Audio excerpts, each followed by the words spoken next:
Ali ovim putem šaljem poruku cjelokupnoj javnosti Valpovštine, županije, Slavonije i Baranje i cijele Republike Hrvatske.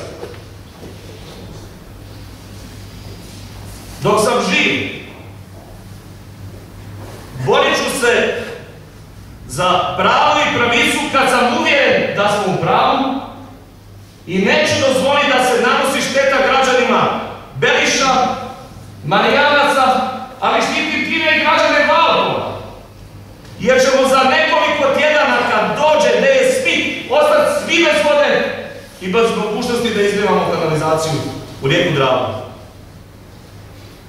Prošli tjedan smo upozorili, nakon što smo dobili u četvrtak opomenu pred ovrhu iz Duropaka, u petak smo uputili dvorcu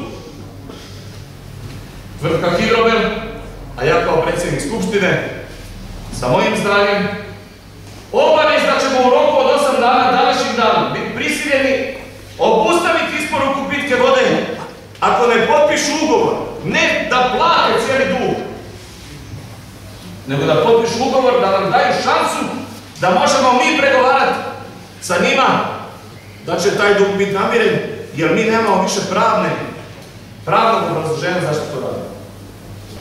I još mnogo toga ću imati za reći u bliskoj ili daljnoj budućnosti. Ali svima vama želim poručiti jedno.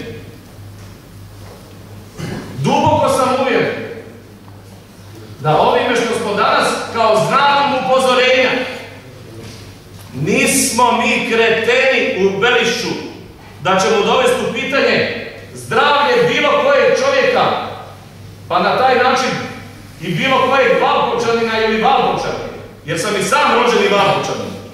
I sestra mi živi u Valpovu i rodina mi živi u Valpovu. Neće nikom biti narušeno ni zdravlje, niti dovedeno u pitanje temeljno ljudsko pravo. Ali današnjim činom zatvaranja vode, koje je napravila tvrtka Hidrobel, koja je upozorila prije 8 dana na nužnost takvog postupanja, poslali smo poruku zadnjeg upozorenja da bi javnost tek sada bila upozorena i da ih zapitamo još jedan. Pozivam vas, Valpovčanke i Valpovčani, pitajte upravo dvorca i gradonačelnika grada Valpova, Leona Žulja, koji me je kao čovjek duboko razočarao, jer sam ga poštivao. Ali sada vidim da je obična marioneta u rukama čovjeka koji je upropastio Valpovo, Tomislava Ivića, i koji sve radi da upropasti i Beliše i sve ostalo što se događa na području Valpovštine.